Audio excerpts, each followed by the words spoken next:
Hivi unajua the Buddha sio mtu aliyesambaza dini ya Kibudha, bali ni mtu mwingine tofauti kabisa, na historia yake ni ya maajabu kwelikweli. Ndio, wacha nikusimulie kidogo. Hadithi hii inakupeleka nyuma kidogo mpaka kwa mfalme mwenye nguvu ya kivita, King Ashoka, aliyeua watu 100,000 kwa siku moja na kisha akatupa upanga chini na kutoa machozi.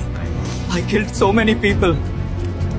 But for what? Huyu ndiye aliyekuwa King Ashoka, mfalme mwenye nguvu zaidi kwa wakati huo kule India. Lakini wakati huo aliweka upanga wake chini, kisha akageuza mtazamo wake na kuanza kuwa Mbudha. Alisimamisha vita zote katika taifa lake, akawa ni mtu wa kula mboga mboga, yani vegetarian. Alianza kutunza wanyama na akajenga hospitali nyingi kwelikweli, akajenga shule, barabara. Kwa mtazamo wake, King Ashoka alianza kuisambaza dini ya Kibudha, akaitoa mpaka nje ya mipaka ya India hadi Sri Lanka, Nepal, Thailand, Egypt na Greece. Na hivi ndivyo dini ya Kibudha ilivyowafikia mamilioni ya watu ulimwenguni kote. Ashoka hakufa kama mtu wa vita na vurugu, bali alikufa kama mtu wa amani, msuluhishi wa vita na mwenye kuchochea amani zaidi duniani. Wacha hili liwe funzo kwenye maisha yetu, pengine kwamba hata wale wanaopenda vurugu, vita na machafuko wakati wote wanaweza kuchagua amani